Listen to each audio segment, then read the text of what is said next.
Hey, welcome everybody to Battle Pirates Crib. We're going to talk about the raid. We're going to talk about the Ravager. I sort of find the Ravager interesting. So let's get moving along. And the raid doesn't look that bad if you have your own ships. And it really doesn't look awful if you have the free ships. So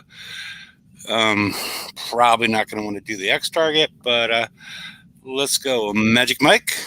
Hello, everybody. Hope you have a ravishing raid. Very good. And Pegleg.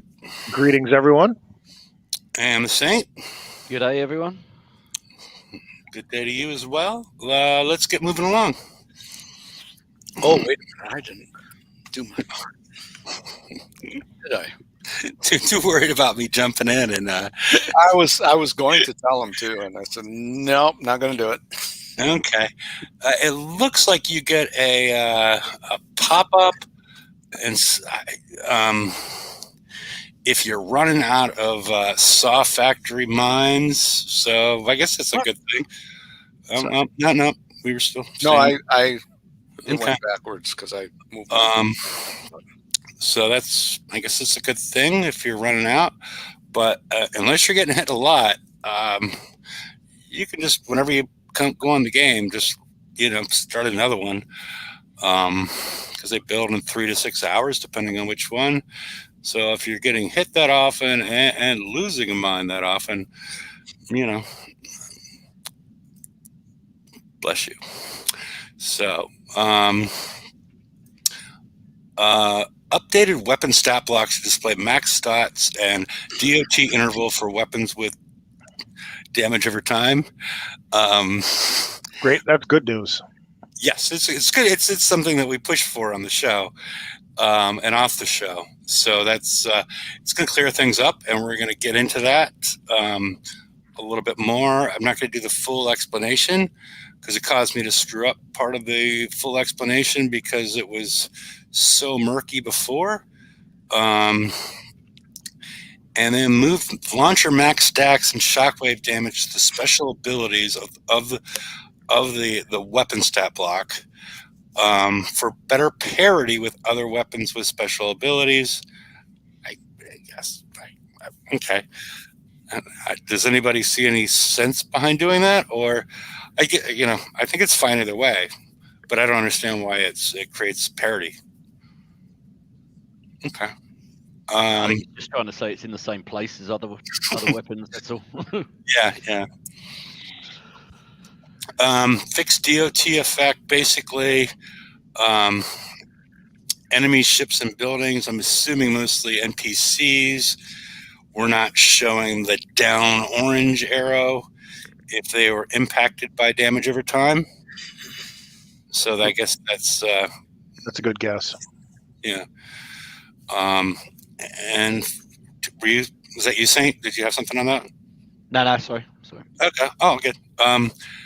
Fixed incorrectly accumulated displayed stun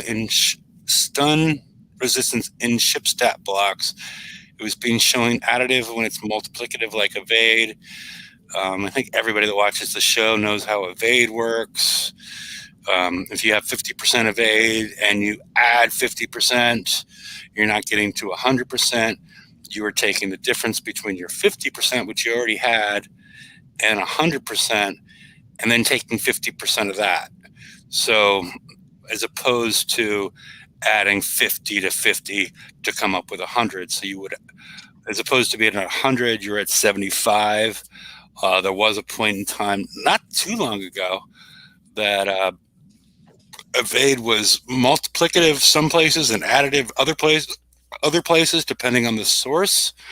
And you could get, evade numbers of 113, which means that nothing that was accuracy based could hit you. So it seems like a decent fix. So if we're done with the bug fixes, okay, let's move on.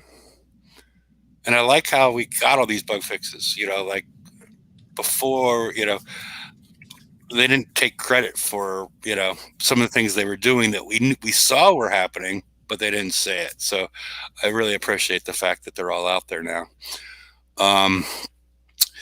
We have the raid this week, the Industrial Revolution, Harlock's Vanguard TLC, which I don't have a slide for, but previously was worth doing, especially to reduce the grind of hitting a couple of targets the whole time.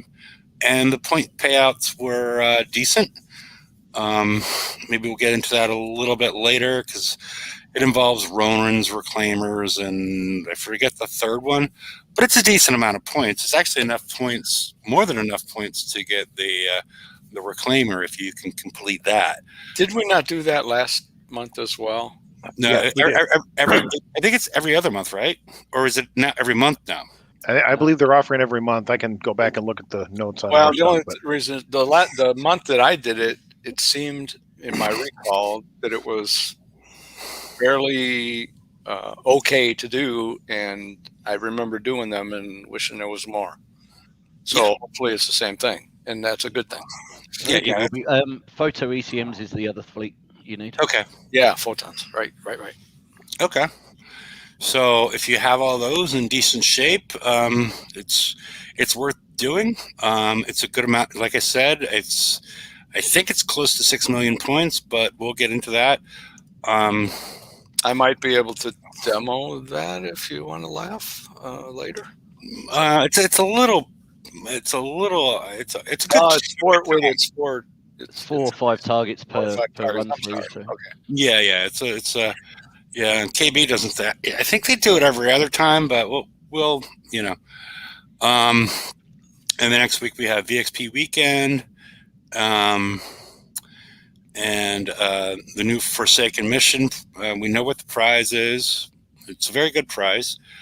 Titan Rising, bounty, high ground for more Everest tokens and more mega stuff. So, anybody have anything on the calendar?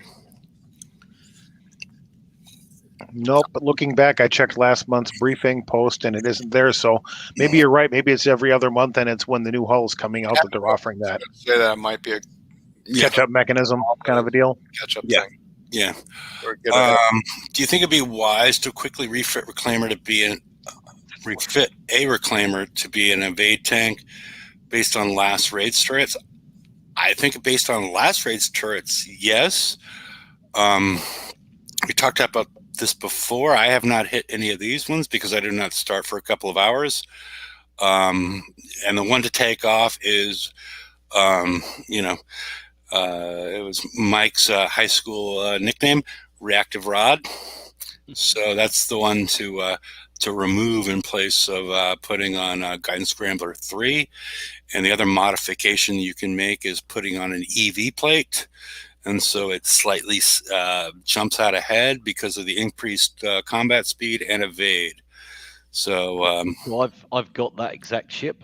Yep, me too. And I've hit some of the target. I've hit the 164 and the 166, and they're both pretty reasonable damage this month. So if you haven't done that change, I don't think it'll hurt you. That's for sure.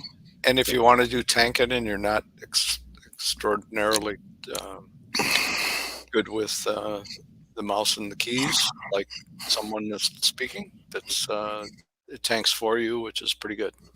Yep.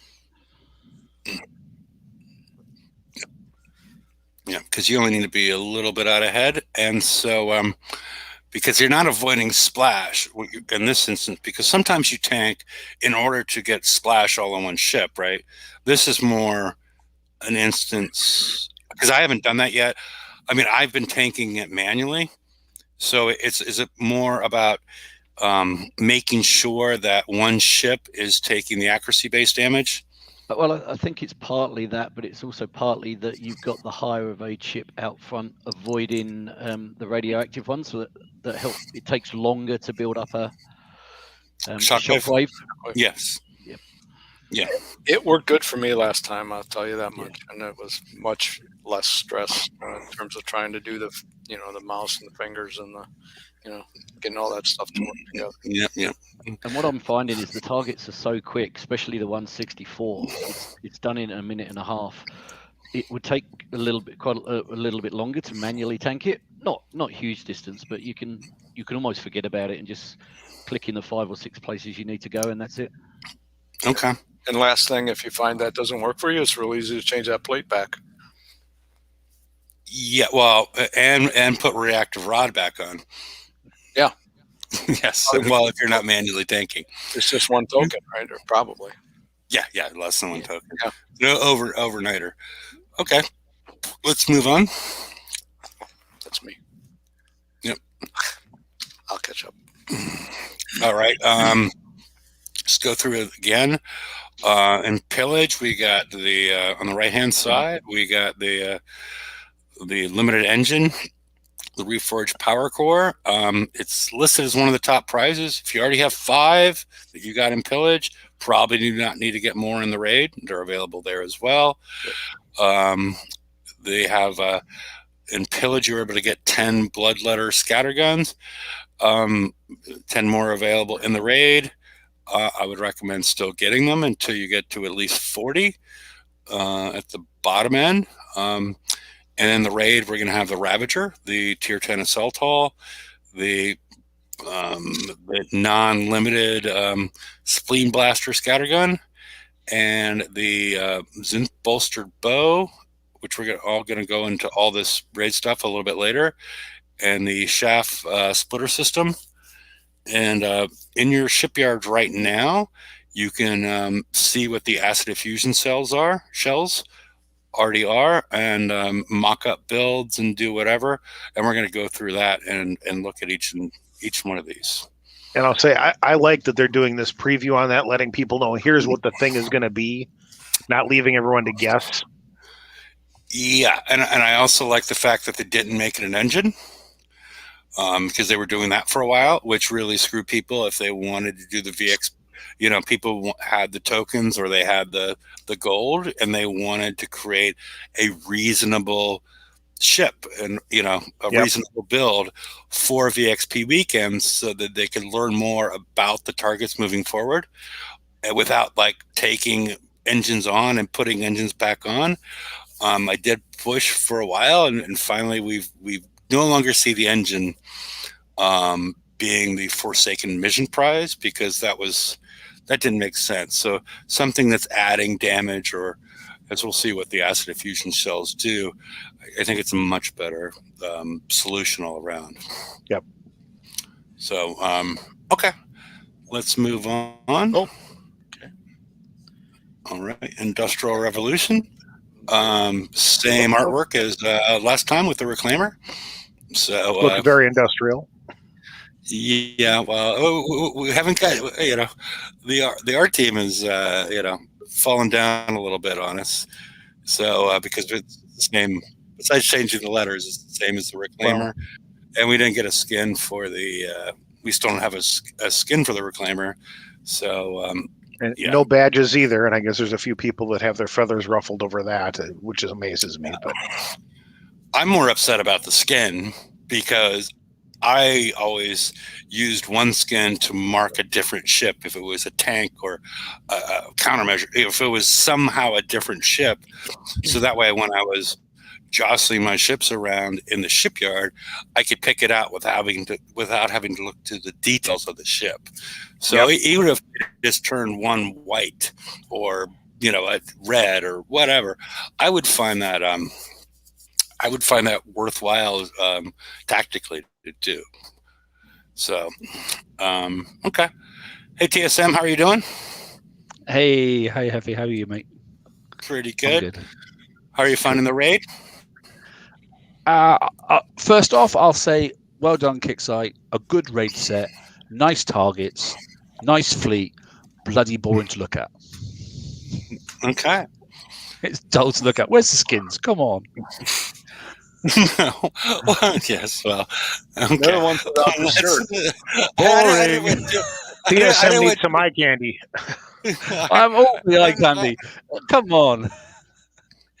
No, my only use for the skins is the fact that I want to know where my tank ship is in my shipyard. I know, but come on. The Forsaken ships look like just rusted out hulks that someone's dragged out of a scrapyard. I mean, come on, liven them up a little bit. I was expecting something a little bit more exciting than nothing, but hey ho, oh well.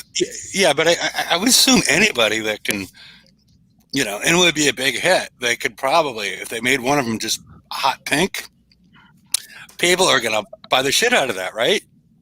And Sexy pink will do. I don't care what color it is. Okay. All right. Let's move on to. I think the targets are next. The targets. We have a 164 or 166. As the S targets. The 164 is the lower number, as always, is the auto friendly target. We have the 166, which is the more skilled target. You combine the whole set, you get 1 million. And then the 914, which is the X target, you get 1 million points for completing it. Well, let me take a step back. These 250 numbers are Use asterisk. yes, it's based on a true story type of thing. They're more likely with some of them, unless you're aggressive with the target, more likely to get 249 and change. Just so people are aware of that. So you get about 1 million for the 164, the 166, and the set bonus. And then if you've already hit the 164, 166, you hit the 914, you get another 1 million points for that target. And then you get another 250K for the set bonus of having all three. So it's 2.25 million for the S and X set combined, just 1 million for the S target. So, and I have not hit A targets in a while. So it is what it is. Does anybody want to hit the targets now, or should we go through the prizes and hit some of the targets later so people have an idea of what the targets look like? I'm fine either way. We can hit them now or hit them later. Should we go through everything? Go through everything first. Wait later at the end so that I can remember a little bit. Yeah. Okay. All right. Let's honestly, I wasn't even able to catch the whole stream. I already forgot what I saw. It's up there already, good, Mike. So I managed to get them all. I'll just say I did manage to get them all done for instant fix. So good. After all that, Mark, that communication back and forth. Yeah. I got a phone call. Okay. Oh, typical. We don't need to go through. I don't need to say that on the show, but I thought we would anyway. Go ahead. Okay. Next slide. Yep, got it. All right. Here's the what's available in the store. There's much more available in the store. The stuff on the right is the kit for the Ravager. And is it normally, or am I thinking of the flag? No, I'm not thinking of the flag. Isn't it normally 6 million for the hull? The last two have been 4 mil. Yeah, I think they've both been 4 Okay, the last two have been 4. Okay, before that it was 6, right? But the whole structure of what the points and the prizes have changed, haven't they, a little bit? So we've definitely had 4 million for the last couple. Definitely this side of Christmas anyway. Okay. All right. We have the Ravager, which is an interesting hull. A lot of built-in abilities that I didn't really expect walking in. The Reforged Power Core, which if you did pillage, you do not need to get. The Zinth Bolstered Bow. We'll talk more about that. It's going to be a trade-off with that and Guidance Scrambler. Based on the difference between evade and survival, but I think this is something probably at the end of the day, at least till you get to X1, is probably definitely the best choice. The Spleen Blaster Scattergun, which is the non-limited weapon for this class and tier. The Bloodletter, that is the limited one, which hopefully you already have 10 of from your pillage plundering. And the Chaff Splitter System, which we will get into. It's an interesting interesting special, and it begs some questions about some of its stats, but we'll get into that. You also have on the right-hand side, again, part of the kit, you have kits. You have the Ravager upgrade kits at times 50 and at times 10, normal prices. You know, the Exterminator is available outside of Bounty again for those that want to get to 5. I think that's still the limit. I could be wrong. And the Badger is out at 6 million for people that want to add on to their Badger collection, which is yeah, that's what that 6 million. That's what that 6 million comes in, mate. Because I think it is the PVE stuff that's at 4 million, and the PvP stuff that's at 6 normally. Okay, I think it's more recent. I think it used to be the PvE stuff was also 6, but I could be wrong. The Avalanche mortar at 4.5 million. And I thought I was going to change this because the volcanic heavy mortar, this is the first time this has been available outside of Bounty. I think that's why I put it in there. People that have had experience with it, is this the one to get relative to the launcher, the Tier 10 launcher? Yeah, okay. Definitely, I'd say so. Yeah. Okay. I know a couple of people are using them and they're having some success, but you've got to build things slightly differently to make them work. Yeah, you can't just plug it in anywhere and think it's all good. You do have to do some adaptation to make it work, because it doesn't just work off the bat. Okay. Alrighty. So I know, Hefe, we talked about this on I think it was last Wednesday. The Spleen Blaster, the standard one, if you're tight for points, it's going to be, it'll be in the TLC for sure. It's when you can skip and pick up for free that way. Yeah, the only problem is that the TLC is not going to be until the week before the raid. Yeah. If you are struggling for points, you're likely not to be able to get all the blood leather ones. So it doesn't really give you the chance to put it on. You might be running, what the Saint's saying is you might be running into a situation where you're not able to build anything. You might be forced to and there's another issue with the Spleen Blaster versus the other one, which is even more interesting, which we'll get into. But so let's move on a little bit more. All right, the Tier 10 Assault Hall, the Ravager. It's interesting it's got a lot of stuff built in. And it's already got +2 multi-shot, +50 projectile speed, ×6 supercharge, reload of +65, corrosive damage already of 400%, and anti-missile accuracy of already +25.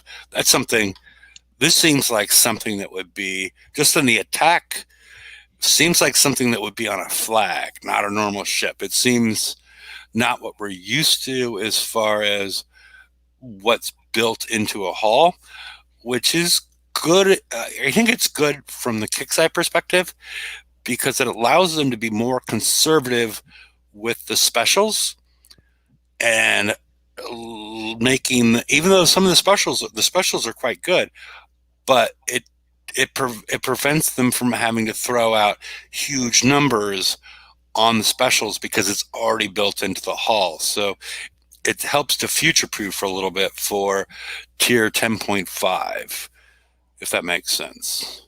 Mm-hmm. The evade bonus is at 15%. And if also you look at the right-hand side, U2 gets you 15%. Oh, and the other thing I forgot to mention, projectile speed, you already have 50 built in. You have another 50 built into the, I'm sorry, not built in, but at U1. So you get to a plus 100%. And then it's not really, it's what, it's going to be 15% of 85. I don't know, 28 is what you'll get if you're blank. If it works that way, or the upgrades are working in a different way. Plus, there's a evade on a couple of the specials as well when you get to those. Yeah. It's. I mean, what I'm trying to sort of lean forward with is that projectile speed and evade bonus appear to be important aspects of building this hull. And then the U3 at the multi-shot of +2, and combined with what's being built into the hull, that combination, I think that's the third part of the nuclear trifecta. Yep. Well, not really the nuclear trifecta, but that's a whole different thing. But everybody be glad to know only has 4 armor slots, despite the fact that you had the ability to get a zillion, because they wouldn't tell us. Even though the last time an assault hull had less than had more than 4 was the Rhino. I think it was the Rhino, or the Proto Apollo, or the Rhino, one or the other. But it's been a long ass time, so I was planning on that. And we got moderate numbers down at the bottom as far as our expected survival aura that's going to cover the rest of the ships. The weapon is interesting. We'll talk about that later, but and the combat speed is decent. Any thoughts on this hull by itself before we get into the weapons and specials? I think I'd just say, yeah, I agree, concur that I like the fact that they've put more information, particularly now they've adjusted the damage numbers or reduced some of the zeros off of the damage numbers. It makes more sense to put it into the hull as opposed to the weapon. It makes the weapons a little bit more neutral, so there's less creepage, and then obviously you are definitely needing the hulls, because that's where all the protection and the bonuses are, as opposed to putting weapons on different hulls, etc. Or using different hulls in targets that maybe you shouldn't. This is steering you in that direction. One thing I will say about this hull, though, it's definitely already indicating that start stacking up your evade crews as well, because you're probably going to need them, because every single special is giving you, one of those specials I think is 30% evade, another one's 40% on one, 15 on another. 15, yeah. So it's a ratio. It's not, you don't just keep adding them up. It's different. But the point is, every little bit's going to help, and you're going to need an awful lot. Though it doesn't help for scatter, because corrosive doesn't work that way. But yeah. Oh, and since corrosive doesn't work that way, the other thing to remember, to everybody to remember, is that from your perspective, is that corrosive also doesn't critical. Just to throw that out there, just because critical is different. It doesn't provide critical damage because it came in later in the game. So about to dot damage, aren't we? So yeah. Well, we'll get to dot damage. Let's see the next one. Cool. All right, the non-limited tier 10 scattergun versus the limited one.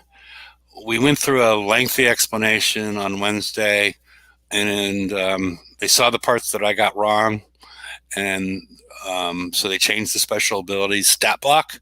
Because it happened, soon afterwards, because I got confused over how many max stacks we had, because I don't know, if you watch the show, no reason to really go over it too many more times, but it's a step up.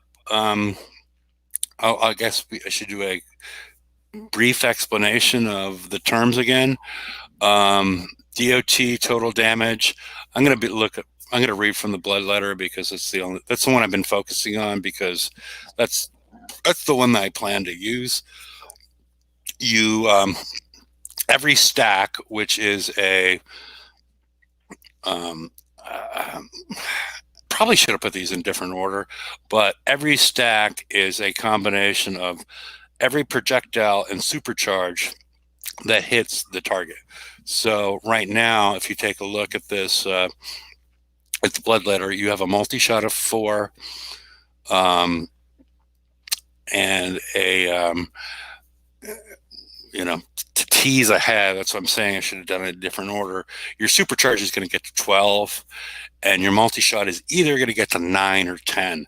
So basically, every single weapon, you're going to multiply it by 12 and then by 9 to create a stack. I should have created a new slide on this because it is difficult to explain. But the takeaway that when I looked at this is ignore the DOT max damage. And the important part that I saw in here is I was trying to tease out the normal damage, the non-DOT damage versus the DOT damage, and sort of line them up. And the thing that I found interesting with the DOT interval of 0.6 seconds is that the normal damage that you're doing, and I should have put a slide. I'll do this on Friday. I've created the tables, but I thought it was going to be too complicated to put them out, and now I'm realizing it's too complicated not to put them out. But basically, the damage multipliers are huge in these with the specials that we're getting and built into the ship, especially if you include building damage. So you can't ignore that because the DOT interval means that you're going to get all the multipliers that we get out of this 96 on the right-hand side as far as the normal damage. And then you're going to get some huge damage numbers out of damage over time. But the first time that those are going to click in is 0.6 seconds after your initial damage. You're going to be firing a second time based on the reload of these ships at that point in time. And I have not hit the long they are going to be enabled to stand up to the damage. Are they going to be after 2 seconds? Are they going to be dead? Nope, don't go ahead. Sorry, move the keyboard. Okay. But my concern, and it's not really a concern, but I guess it is a concern, is how long are these turrets going to be able to withstand the damage that the ship is putting out? And if they're going to sit around for like 2 or 3 seconds, damage over time becomes much more important. If they're going to be down in a second, the organic or the normal damage is going to be much more important. And until we see these targets, it's difficult to see where that line is.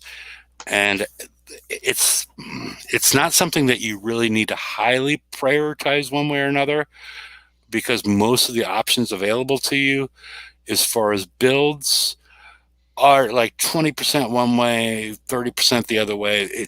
You're still providing a healthy combination of both. I think they may have answered it in the splash screen verbiage they have on the new hull, because they talk about, which I kind of hinted at, what I thought was the drive-by fire, leave your corrosive goo behind and get out of dodge, and the corrosive stuff takes care of the target. The verbiage, I don't remember the exact thing it said, but it was similar to that. I think if you want to put it into layman's terms, if those that can remember driving the manticores and you built a corrosive set of manticores opposed to the penetrative ones, this fleet is going to act very much like that. You do drive-by kiting on everything, so you're evading their corrosive damage. You try to evade as much of the missile incoming as possible, and then as you've driven past the target will die a couple of seconds after you've gone by. You've left it behind, and you move on to the next one. If not, you have to go back, swing back around, and take it out again.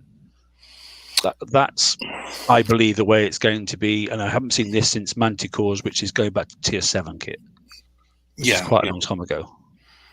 Yeah, and it's no, I agree that it's going to be a drive-by target, and I guess I introduced part of that too early in regards to because we got 4 new specials for this ship, so a lot of this is sort of predetermined for us. Well, there's the last. I think there's only one. Your last special is the only one that really changes things at all. So let's move on and try and explain why I made an over complicated explanation of that. The Zinsboster bow is okay, comparable to Guidance Grimper 3, which has like 11 hours of 10 hours, whatever, less build time, 49.99% evade bonus, but no corrosive survival and less weight. I think it's definitely for people that are going to build this. It looks good until maybe at X1. This is not as good. We don't know the X1 stats. That maybe the evade might be more important than the survival. But we haven't seen the targets yet. So it's not limited. It's not that expensive. I would definitely get it. And slap it on without any reserve. Agreed. So, all right. And let's move to the next one. All right. This is limited. We can get 5 here. The shaft splitter system. The first thing I want to know, does what's inside that, does it look like ZD or rigatoni that's dyed like a beet color? What is inside of that? It doesn't look like anything that should fire a weapon. It looks like a bit of coral. I was going to say, given the spleen blaster and the bloodletter and stuff, it almost looks like it's like arteries or blood vessels. It's already split, whatever it is. Yeah. I have to say that I do love Revatech. I think it's bonkers. It's one of my favorite factions, to be honest, because you can be imaginative with it, because it doesn't have to look as if it works. It just has to look amusing, and everything from Reva always looks amusing to me. Yeah. So I'm still going to go with like beat ZD is the way I look at it when I look at that. And this is an interesting special. It provides, I'm going to read it from the bottom as opposed to the top, is the anti-missile accuracy of 50%. Never been seen before. The closest is that the anti-proliferate. There's a 45% one, the countermeasures, and that's 45%. Anti-missile range of 75. This adds corrosive damage of 20 and a multi-shot of +1. And it sort of begs the question as far as once you start building this ship and you start to see that you have a multi-shot of not basically 9 or +5 or +6 is what CM should you use? Yeah, I'm just scanning through them now, actually. So with the CMs, as far as the yeah, I'm in game at the moment. Name it. What is it? The multiform missile, and the mechanics behind that. I asked Kixeye because I recall people doing videos with the multiform missile, which is multi-shot. I think it's a multi-shot of base of +2, and once you get that to 8, I recall seeing videos of players hitting targets, even though it has lower accuracy and a long reload time. I think the base reload time is 10. It was still taking out more, in certain instances, it was taking more out of the sky than the Missile Defense System 3. Because it was, what it appeared it was doing was firing a huge amount of multi-shot at an incoming missile, one incoming missile, and it, I forget the exact percentage, but maybe it was 50 or 60%, but you might be shooting 6 at it with each having 60% chance of hitting. That's what it looked like. And I asked Kixeye, is that the mechanic? And they act like they didn't know. So what ship was that on? I can't remember now. Well, you're right. Proto-Apollos, that was it. Yep. Yes. Yeah, I remember that. Yeah, I enjoyed that fleet as well.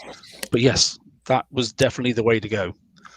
And then there was the one before that had the what was the other one that was a multi-shot? It was one of Liam's favorites. Yes, it was a Liam favorite. I remember it. Well, it wasn't a sub then, was it? No, no. no, because Was that Phoenix? Not Phoenix. Was it Phoenix? What was the name? What was the name of the weapon though? It was. Oh gosh, yeah. Hang on. Let me have a quick look. I'm logging in myself because I want to find it. I can picture it. And I can't get a name. Oh, hysterical! Yeah, when he swore blind. Yeah, bless him. I know what it is. I can't think of the name either. I'm looking for it. They're yellow in color, aren't they? I can't remember what they're called. Well, if you try to equip and just go to countermeasures, it's the first one. I just don't have the ability to do both at the same time here. We're talking switchblades. Yeah. Switchblades, yeah, switchblades. Yep. Switchblades, that was it. Yeah. Does anybody? He went all switchblades on his fleet, didn't he? And it didn't do anything. Mm-hmm. Hysterical. Well, it was part of the way he was driving. And again, I don't want to get too far down the rabbit hole with this one, because I don't know if this is what they intended with having these huge multi-shot numbers. Does anybody have the ability to? There were so many things when I was thinking about the show. I was like, we shouldn't go down this and do this. And now that I'm actually doing the show, I'm like, we should explain the differences. So I didn't create slides for them. Is there anybody that wants to share the screen associated with the multiform? Yeah, I can do that. Hang on 2 seconds. Okay. Let me just close my Ali chat down because that's all boring stuff. You don't want to see that. We're going to share screen. Hang on. Because I was trying to keep it simple, and then I realized that like once I simplify it, I'm sort of screwing things up.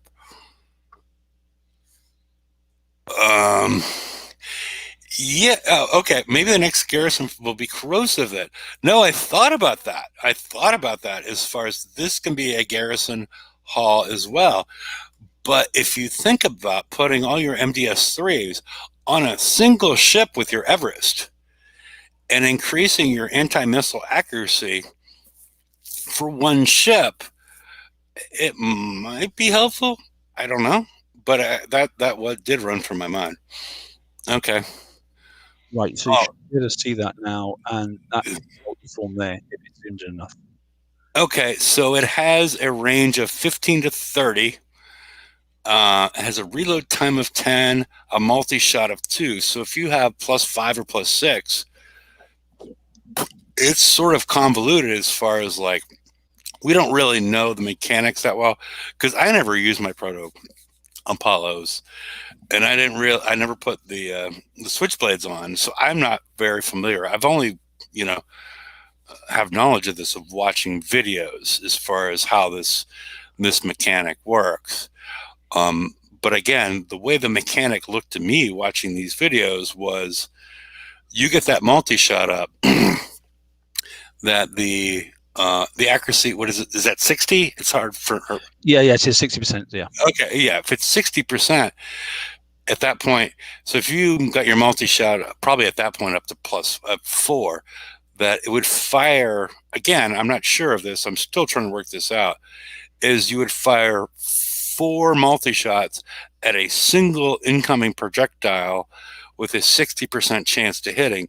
So each individual, because it also tags, but I think that first burst of 4 all goes to a single target. But again, I'm not been able to confirm this either through Kixeye or my own experience. Does anybody have any experience here? But on top of that, it also depends on the type of, I mean, look at the last raid set, multiple missiles coming in, all of them could be evaded on some, but yeah, but there's a big but, isn't there? What if there's only a few missiles that are either dumbfire or a few missiles that are 100% accuracy, which are more likely to happen because the number of the evades, the figures of percentage of evade we're getting here. But so there's less missiles, but they do more damage. So if you are going to have a slight chance of taking them down, if you do fire multiple missiles at one, there is a better chance of getting it. And this, with the fact that actually, yeah, it does have a multi-shot of 2, whilst it doesn't have bonus of corrosive damage, you're getting a multi-shot, which is actually probably better than the 20% if corrosive it works damage. that way, if it works that way, if it works that way, you know. So yeah. it's always dangerous using old tech, but sometimes Oh, you okay. can catch Oh, them out, you know. okay. You're calling the multiform old tech. Scroll over the MDS3. Oh, yeah, but Okay, this is yeah, tier 7.5. I see your point. Yeah, and that one's 7, right? it is. Yeah, but it's a dedicated specific item, and we've had no other countermeasures since obviously since this, and I've run out of those, since the Gales and since the MDS3s, you know, whereas yeah, we haven't seen this in action in a long ass time. So no, I understand what you're saying, and I think MDS3 is going to be the correct way to go at the end of the day. But with all this multi-shot that's getting thrown out there, I'm at least going to throw it out there that somebody take a look at it. That's all I'm saying. Yeah, don't just rule it out. Yeah. Okay. TSM, it sounded like he said something, but I don't know that we heard you. no, I'm losing my mic. Okay. Okay, I think we're going to go, and I'm going to go back to Mike, and but it's limited. It's a powerful special. I would definitely get it because it's going to add to the multi-shot of your haul overall. If it's not adding, if you're not using the multi-form, so it's a good special to get. Let's move on. All right. So you're back now. All right. This is going to be available in the FM. I'm assuming it's going to be 140,000 each in regards to the FM. But yeah, you don't need to get any more armor because it's only 4 armor slots. So if you've been keeping up with the FM at all, you're in good shape. Supercharge is 6, scattergun reload of plus 20, and a bonus combat speed of plus 30. This is it's got to have in the FM. This is a must-have. Yeah, you're gonna have the availability of probably 2 per week is my assumption. You're gonna need 5.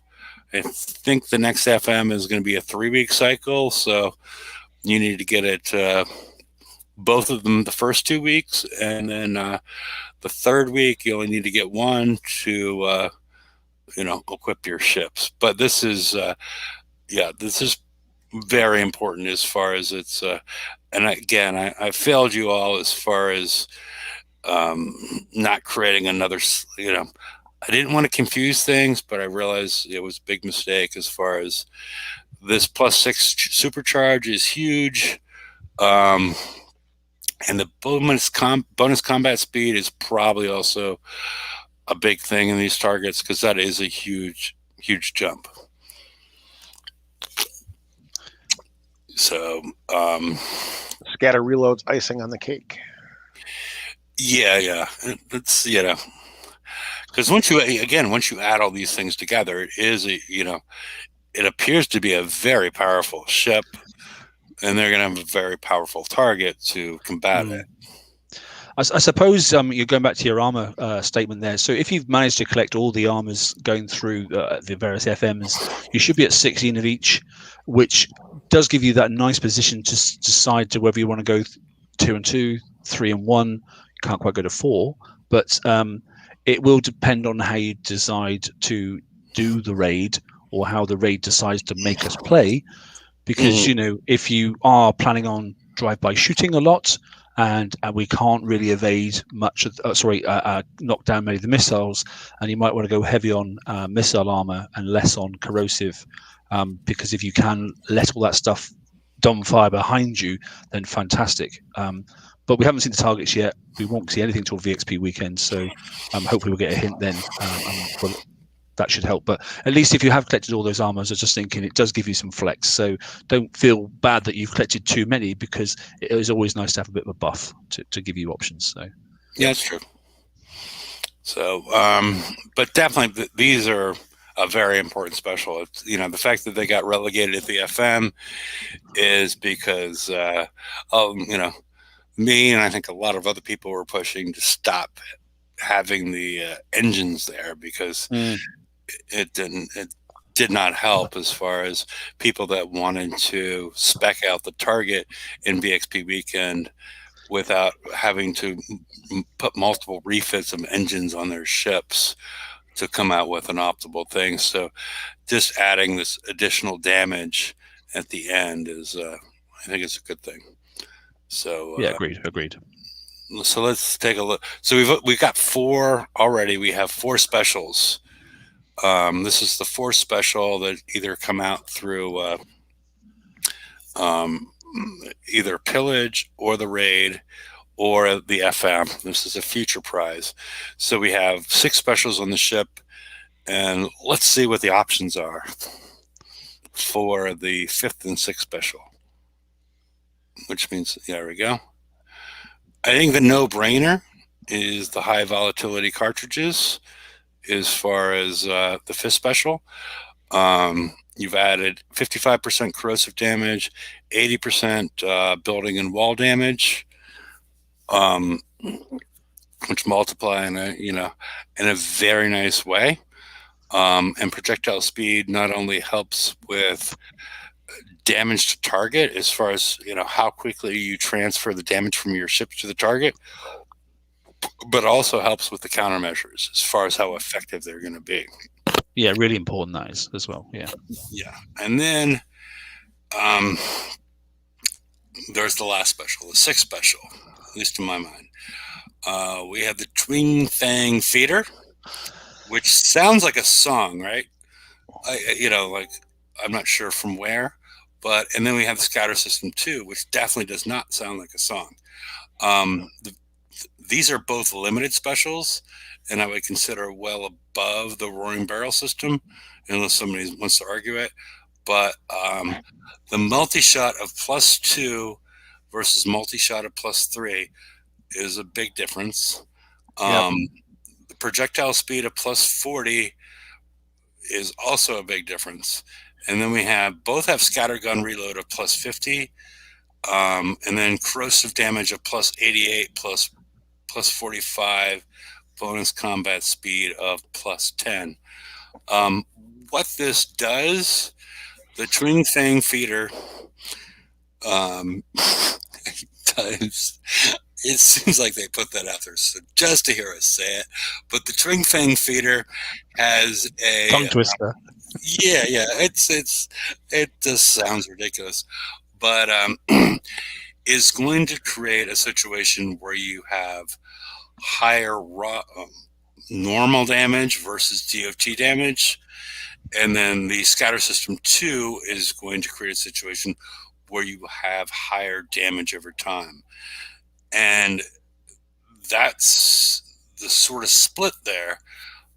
In addition to the projectile speed bonus, which appears to be something that they're sort of screaming at us that we need to have, combined with the 50% that's built in the ship, the 50% in the specials, and then we have another 40%.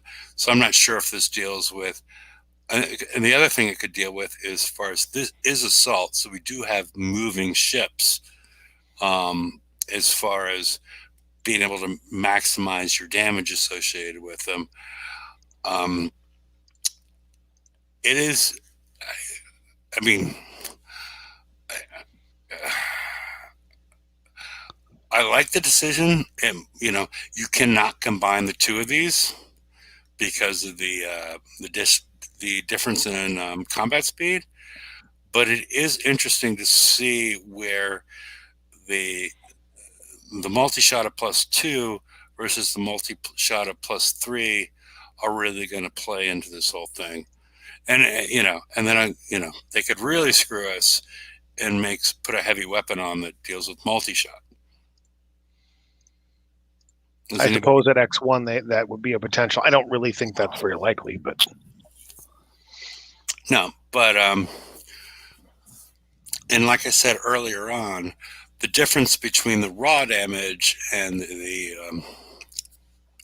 raw damage and the damage over time versus these two is, the way I see it, is related to how hard that target is to kill and how much time it takes to kill a target.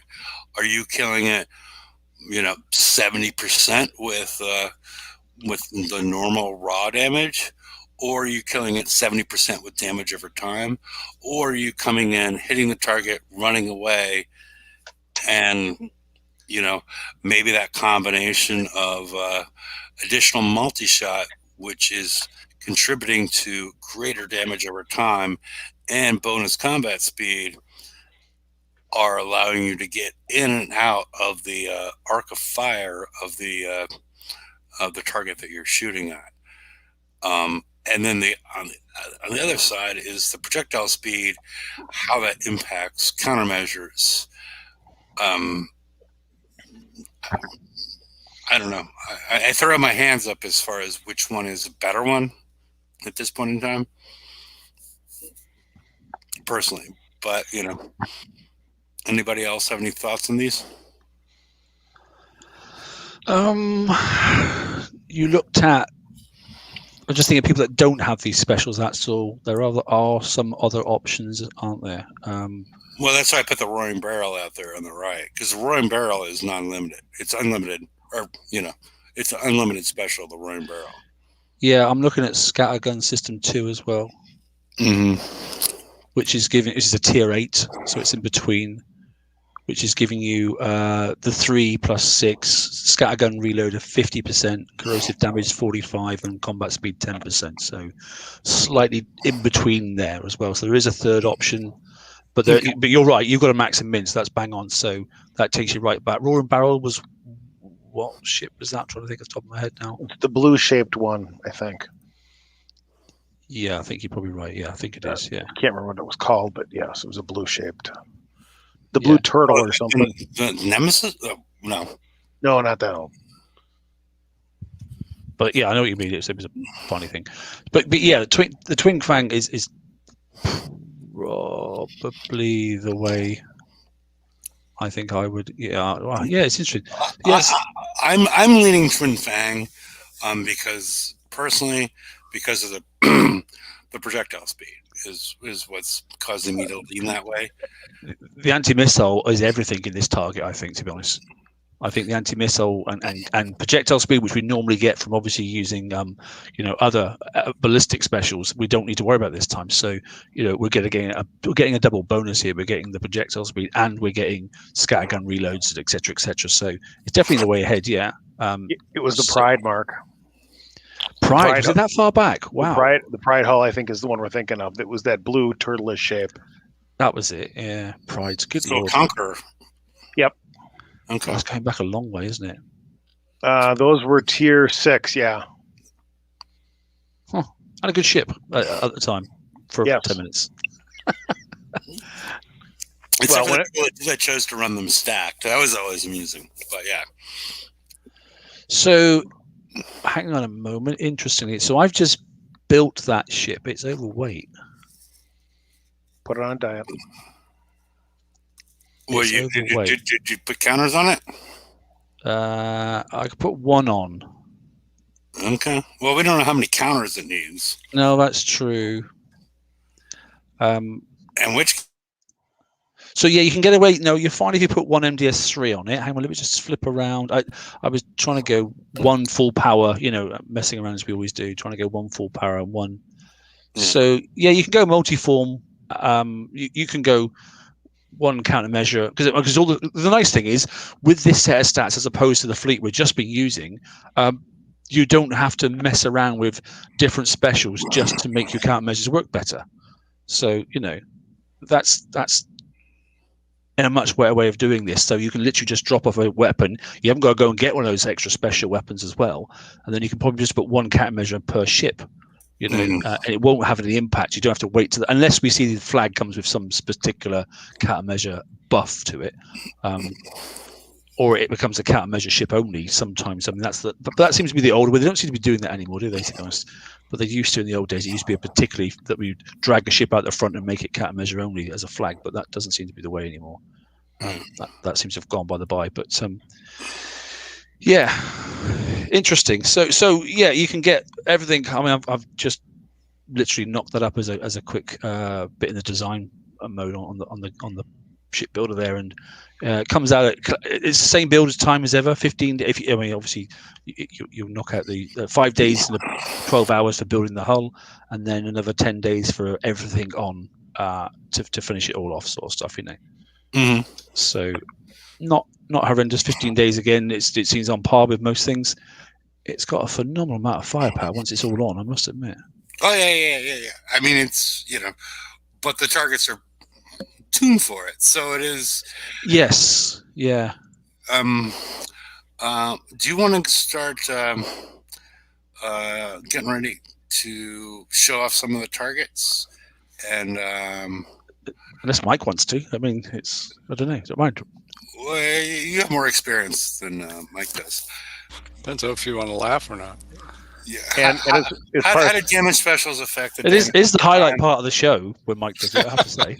Yes, well, it's the main reason I'm tuning. How do the damage specials affect the damage over time? Yeah, we did get into that. The Twin Fang feeder provides more raw. I'm going to call it raw damage. And then the Scatter System 2 provides more damage over time. So, and as far as any special in this thing, the ones that provide multi-shot bonus help and the things that have got the supercharge, those are the two things that can boost your effective DOT damage. Yeah. Department of Transportation. So. Yep. So was that song you were thinking about, Cat Scratch Fever? Twin Fang feeder, Cat Scratch Fever, maybe. Okay. So, does anybody want to hit the targets, or should we? We've already gone for an hour. Raid hasn't started in my sector, so I can't. Oh, I can't. That's right. I can't. Yeah, that's okay. See, we knew we'd get him. We knew we'd get him. I hear you. Right, I'm going to put myself on mute because for some reason when I share my screen, my mic goes under mute anyway, so I may just mute it.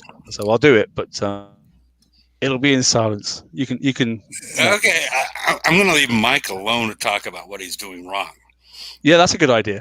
No. Well, why the fuck did TSM do this? I'm going to leave that up to you, Mike.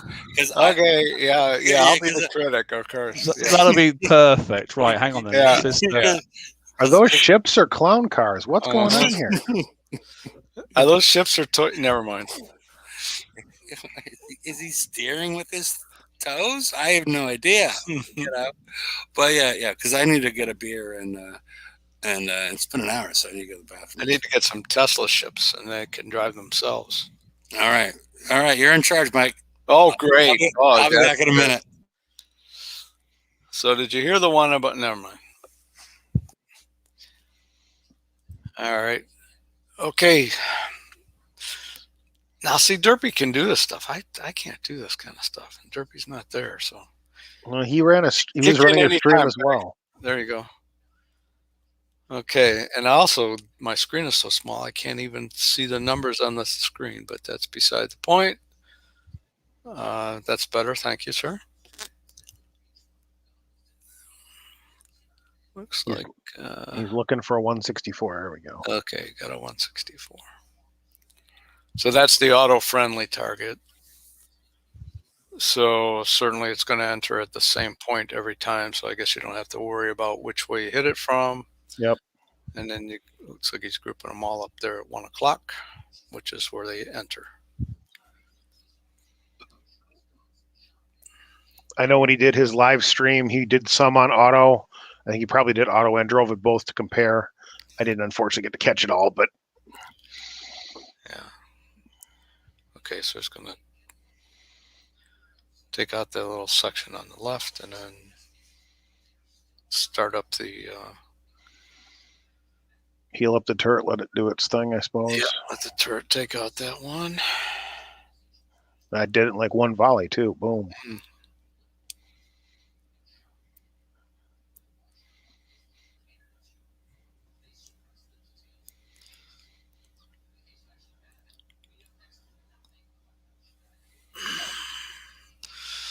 Drive right on by. Yeah, keep moving is always a good rule of thumb in these things. So my guess he's going to unleash the next one here as soon as he can get to it.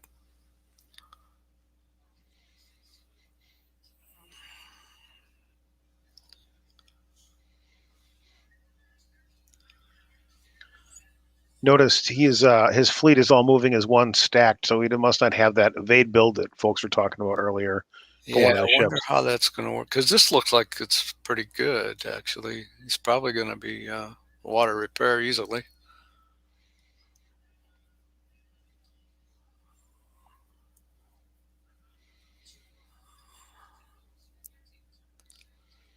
Didn't take a whole lot. I can't even read it. 1% taken, 21% evaded, 17% resisted. 2% taken, 34 evaded, 24 resisted. Nice. So you should probably get 3 minutes, maybe. Yep. Four and change. and change. Yeah, map repair. That's close. That's close, but still map repair. Yep. Good. Nice. Nicely done. Yep. 166 next. Sure.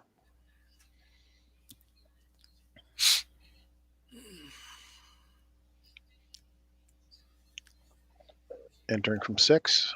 Okay.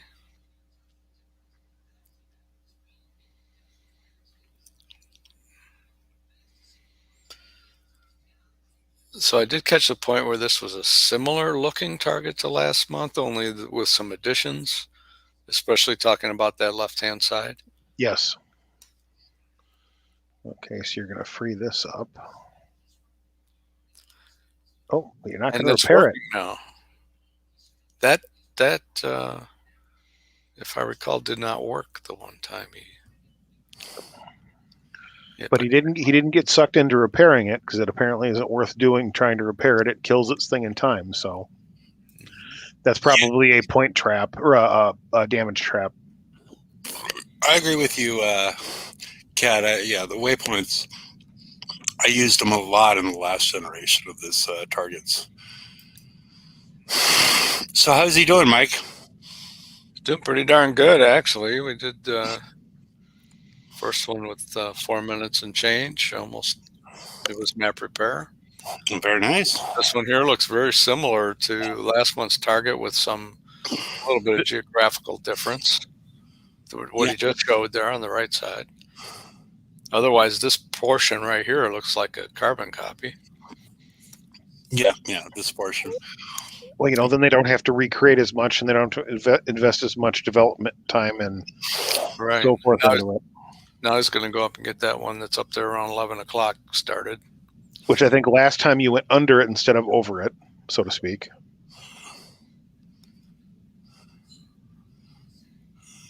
And he's not healing it. So nope. Okay, so keep on going. And if I'm guessing right, he's just going to take a right-hand turn. Right-hand turn here once he gets that guy going. Well, right-hand turn will take him out to the, take him out to the middle of the ocean. So this one he's... Okay, there we go.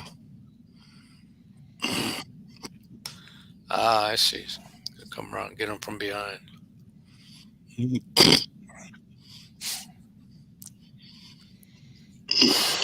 I might have made the mistake of going right down the side there.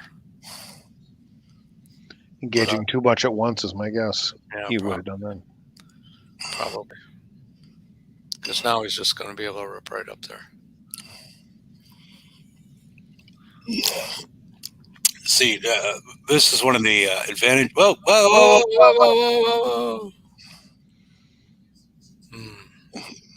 Drove into some damage there. Yeah, it's not optimal to go through the orange rings.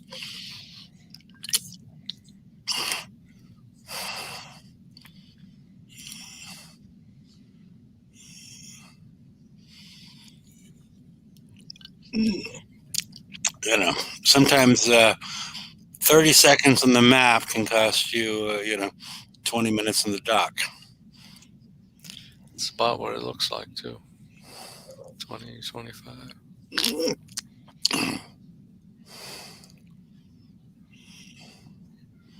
Yeah, radioactive is the major component. Yeah, it's a 26 in there. I just saw a little blurb there. So now do the other way. I'm not sure if he's got 2 routes picked out or something. I'm not sure. Okay. Okay, so that was one. No, this is going to be a different route apparently. Not driving over the orange rings.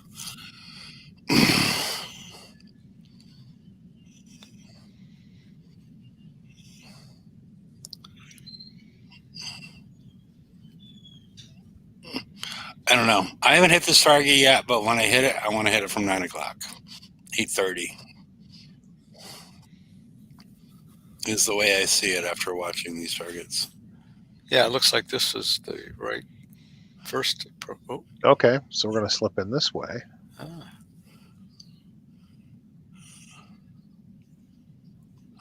But I don't understand this one either, because you have the fire support 2s, which haven't been taken out, but I'm not Well, getting that one. let's see how it goes. Yeah.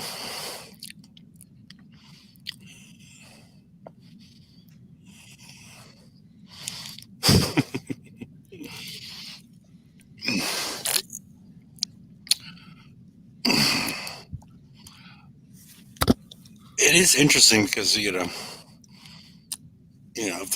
seems like there's a third way, so we'll see. So this one. See, now this is the way I think I was thinking about. I would have went Mm-hmm. and just shot right down here. Yeah, and the people that do not have X1, you don't have this range because each one of your normal, I call it the personal reclaimers, add 5% to the distance of your weapons. So That one looked better to me. yeah, he didn't run through an orange ring this time, but he did encounter weapons that. Yeah, the radioactive is way down. Yeah, but I still think there's a third way. Okay, 7. 7 minutes. Okay, yeah, substantial difference. Mm-hmm.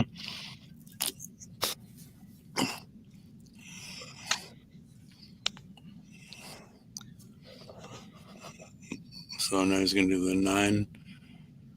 Okay. This one here, I have no clue even what it looks like. I missed the whole thing. Oh, don't spawn on top of a orange ring. It's the only. Oh, you can? You can Yeah, actually spawn it? Oh, boy. Yeah. So you want to enter at 6. Yep, we got that part.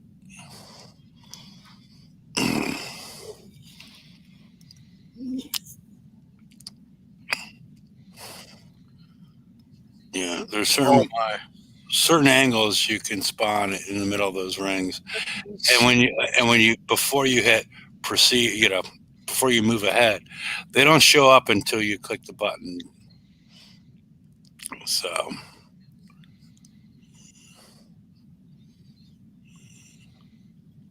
What's a good size map? Sure is. well, that's 1 million points. Yeah.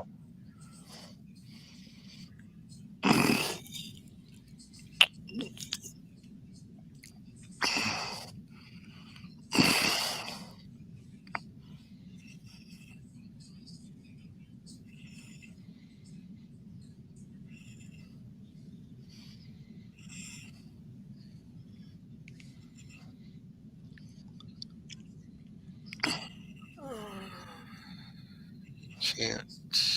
Yeah, okay. Let's say you can't go straight through there.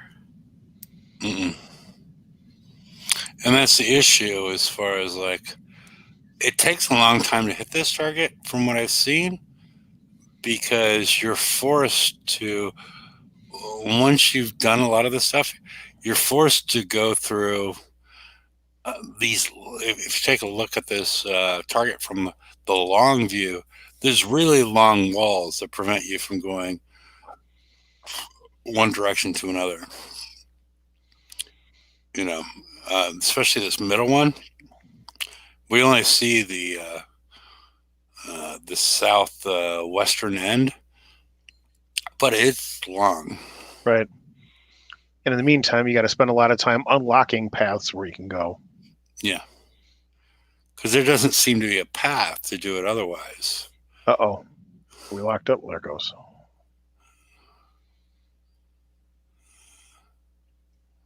See how long, we already started. It's long.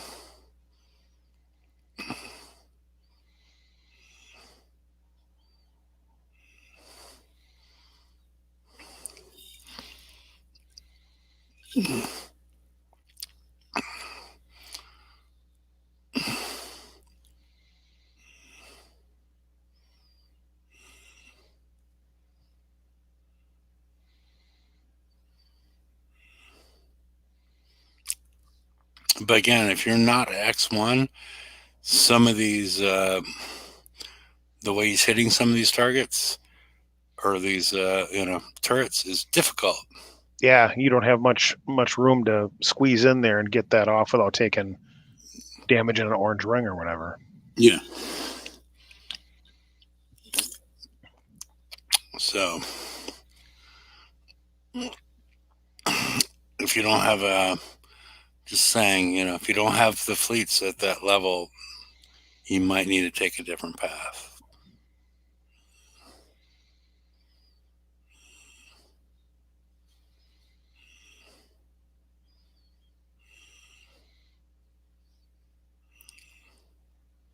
Yeah, this is a target that'll keep you occupied for a while. Yeah. It is interesting.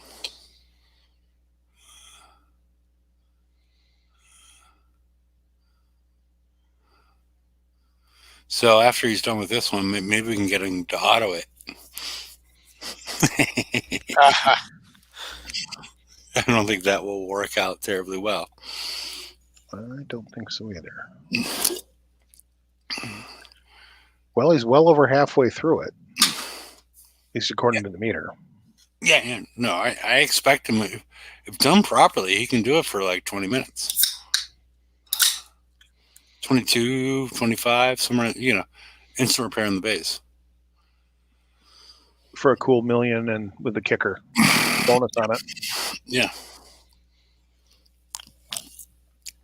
But if you want to spend the time, that's the whole thing, because you could be hitting other targets. So wherever that,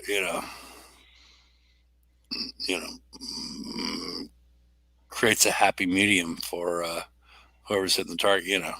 Some people, Mike would, okay, well, I'd rather spend 15 minutes than take 20 minutes of damage.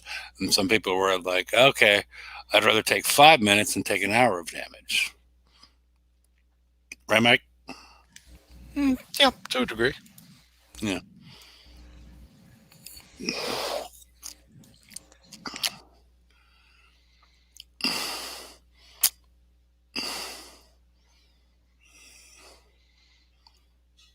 Circling something. Oh, the cannon got him.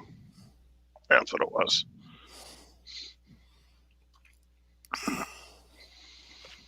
Did a double back move and drove right into the incoming fire, basically. Yeah. Always wanted to keep on moving forward. And these situations are sometimes, where you have to stop in order to avoid it. No, the fleet had 7 minutes or something less than 8, between 7 and 8 minutes on it when he started, I think. Pretty much even damage. 2 and 2. Yeah. We'll be back in 2 and 2. Chuck Woolery, right? Yep.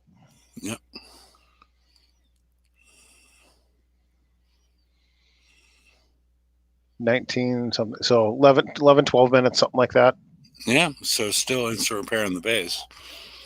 But if Well that's done. points, that's not too awful. No, not bad at all. Well done, TSM. You back yet? Yeah, I should be back now. Yep. Okay, you're back now. So yeah, so one mistake there. So I managed to do that on the live stream for instant fix on the sea. Mhm. Wow. I got just under 5 minutes, so 4 minutes 40 or something like that, I think it was.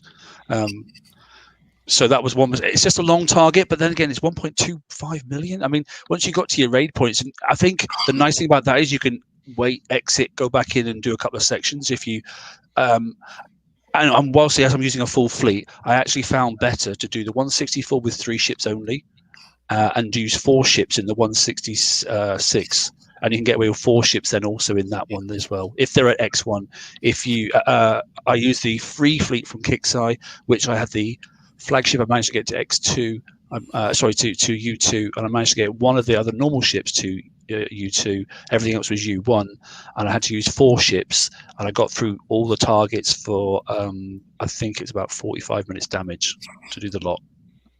Very nice. So not bad, really, to be honest. And that's why I think it's a nice raid set, a good set of targets which are quick, and clean. And it's driver error that's causing the problems. It's not a bad target. I made on that first one you saw. I went through that red ring on purpose to show that don't drive through the red rings. And unfortunately, I actually then let that flipping ballista hit me, which it shouldn't have done. That was my bad driving, and it cost me. So that's driver error, and that's how I like targets built. If you have a nice clean run, you should be rewarded for it, and so I really do like this format. I think it's really, really good. Okay, so who's giving credence that he did it on purpose? Well, you're not going to drive through one of those without doing it on purpose, surely not. Derpy does it all the time. Derpy does not see them. And so, that's why I'm like, okay, every single time. If you watch Derpy run through these targets, he runs through the orange. I'm like, cows can't see orange. I mean, it is, it is amusing as far as, he doesn't see it. But, and it's a shame I got snagged by that ballista because I was trying to show the difference between a clean run by making a mistake of just going through one of those things and the difference with going through and then not going through any of those. And I was trying to show the difference in the two, but it didn't quite work out that way, unfortunately. So I got the ballistic. It's all good. I was just, But it was still double the damage, wasn't it? So, Yeah, double or more, yeah. And that's just through going through one of those rings. Right. Yeah. There's no, just so there's no way I'm autoing the co-op target, by the way, because you wouldn't last 5 seconds. But I even like the co-op target because, you can stop, get to a section, go out to a safe area and go, oh, yeah, if I go that way next, and just think, sometimes it does pay to nip in, get a ballista from another area because it's going to be the furthest firing item, which means that you can go and clear up a completely separate section with nothing that's really going to cause you any concerns. So it's a nicely constructed target. Whoever put together that 914 did a really good job of building it. I like it a lot. Mm-hmm. One of the first co-op ones I've liked in many a series, to be honest. Yeah, some have been very over the top. Yeah. And you get the genuine points this time, not like the race through, kill the king turrets, and then you only get like nano points. You're getting everything here. So yeah, it's you're doing it. You're doing it just for the set bonus thing. Yeah.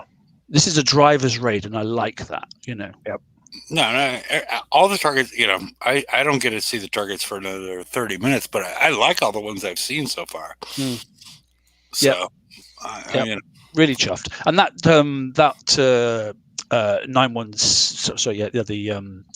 166 is very similar to the previous one. They've just added a bit onto the right flank there, haven't they? That's all. Everything else seems very, very similar. Although you can now cut through. So the second time I cut through and went up through, as opposed to going around, because you couldn't do that last time. There was a wall stopping you doing that. So, right. And I'm not sure that's the best way to go. No, you're right, and I don't think I'm not sure whether it's the right way to go or not. I'm just saying it makes it super quick by going that way and going in at 6. You could go in at 9 and come down through, which is how we did the last one, But you'd have to then double back, or maybe not. You could swing round and then go round, anti-clockwise and go that way, I suppose. But it's nice that actually the middle looks really complex. But actually, once you've done all the peripheral stuff, you can zoom up through there and take very little damage at all, even though it's got maximum amount of turrets. But the biggest threat are those ballistas. So drive-by shooting is the way ahead, isn't it? Yep. But I like it. I think they've done a good job of this raid setup. Like it, just boring colours for my ship, that is. Right. I want some skins. Okay, so at the end of the day, just hot pink, skin, Yeah. and everything's good, right? Hot tuna, yeah. Okay. I'm not sure if that's more leading than what I was saying, but yeah. It's a surfing thing over here, hot tuna, so don't worry about it. Well, okay, all right. Okay, well, probably we're not going to talk about surfing in the UK, because that's not really. I don't know. Thing. It's not a thing. No, yeah. It's at least in the US, it's not considered a thing. I mean, people go down to Australia to surf, but they don't go to the UK to surf. Go to the African north coast, northwest coast of Africa is very good. Yeah. Well, the southern coast of Australia is considered epic. Yeah. Well, a lot of people do die there, but yeah, it's considered epic. But yeah, Why was it a lot of people died crossing the road? So there we go. Because the waves are huge. But yeah, I'm gonna put a link in there, and in case anybody wants to join the show, you got a minute or so, and if you want to be part of the live show. Otherwise, we'll see you all on Friday, and thanks for showing up. And I'm still going Twing Fang Feeder, but I'm still not certain at the end of the day what I want. But in the future, I'm going to want people to say Twing Fang Feeder as opposed to me saying it. But no, I'm going to call it the Hefe Feeder from now on. Well, Was the hull that came out with something to do with snakes? Is that where the Twin Fang thing came from? Wasn't it off a Scourge? It was a Scourge one, wasn't it? I can't remember what it was, but it was a Scourge thing. I think so. But KB, how are you doing? Yeah, good, thanks. And yourself? Okay. You got anything for the live show? No, the only thing I'm still curious about now is, given that Kix has reduced all the worlds, why the hell do they need to stagger the start? It's a legacy issue. Why the hell they need to have an hour between them? Now, if it's still going to cause lag, well, surely now that we've got a fifth of the size of everything, surely they could do it every half an hour or something like that. Yeah, I mean, I think that's. I mean, why is the difference between prizes and points so different in pillage than they are in the raid? Well, I think the limited weapons are about the same price, aren't they? Well, yeah. The difference between targets and prizes and claiming them is about the same. But why is it like an order of magnitude different? Is my question. You understand what I'm saying, right? Yeah. But it's just sort of that's the way it's been. So they just continue down that same. It's still the same thing. At least that's the way I see it. I could be wrong, but that's the way I see it. It's just the way that it's been done, and so nobody wants to change it. Well, and they probably have some sort of expected value per point calculation thing running in the background that they know based on the algorithms it takes. The overall player base, it's this much revenue per 100,000 point. They have some metric they're weighing it against and what they think it's going to take to get the points. And Because of course they're a business and they're going to look at a projection of what that event is going to bring in revenue wise. But the big question is like, okay, well, you could divide this by, you could chop a couple of zeros off this and everything becomes the same, because sometimes new players or returning players get a little freaked out where like, oh, last time I had to get, 100,000 point. Now I need to get 10 million. And they don't know that like, oh, it's all the fucking same. And that's You're talking about the scaling. Okay. Got it. Yeah, the scaling as far as like, why is it different? And I don't understand a real reason why it should be that different between because the ratio stays pretty much the same between I earn this many points hitting this target, I earn this much equity, and then now I have this in front of me as far as how to move forward. Well, the rush you would sort of expect, given that you get half repairs, that they're going to jack the costs of stuff up to account the half repairs, because obviously pillage we don't get half repairs. Yeah, but why is it like, are we dealing with like thousands as opposed to millions? It doesn't make sense, right? And I agree with people that ask me that question, because I have people ask me the question, why are we dealing with, in pillage we're dealing with thousands of points, in the raid we're dealing with millions of points. Why? Yeah, well, as I said, you got half repairs, so they're doubling down to bring that into the equation, one would expect. But I don't think that's it, because the half repair is only changes 10,000 points, 20,000 points. It doesn't make it 2 million points.